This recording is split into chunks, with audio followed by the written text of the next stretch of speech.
Hi all. இன்றைக்கி பார்க்க போகிறது கார அடை. இதுக்கு ஊற வைக்க 2 கப் இட்லி அரிசி, 1 கப் துவரம்பருப்பு, 1 கப் கடலைப்பருப்பு, அரை கப் சிறுபருப்பு, அரை கப் உளுத்தம்பருப்பு, மிளகு, சீரகம், வெந்தயம், சோம்பு, 2 வரமிளகாய், கருவேப்பிலை, 6 பல் பூண்டு எடுத்து வச்சுருக்கேன். முதல்ல பருப்புங்க அரிசி எல்லாம் சேர்த்து நல்லா அலசி அது கூட வெந்தயம், மிளகு, சீரகம், கருவேப்பிலை எல்லாமே சேர்த்து தண்ணி விட்டு ஓவர் நைட் சோக் பண்ணிவிட்டு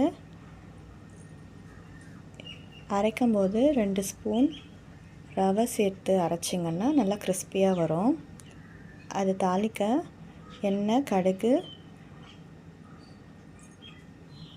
ஒரு வெங்காயம் அண்ட் ஒரு கை ஃபுல்லாக முருங்கைக்கீரை போட்டு நல்லா மிக்ஸ் பண்ணிவிட்டு மாவில் பெருங்காயம், உப்பு, மஞ்சள் தூள் போட்டு வதக்கி வச்சுருந்த முருங்கைக்கீரை, வெங்காயம் சேர்த்து நல்லா மிக்ஸ் பண்ணிவிட்டு இப்போ தோசை தவாவில் தோசை மாதிரி வாத்து இதுக்கு தாராளமாக எண்ணெய் விட்டால் தான் நல்லா டேஸ்ட்டாக இருக்கும், வேகும். திருப்பி போட்டு எண்ணெய் விட்டு எடுத்தால் கார அடை தயார்.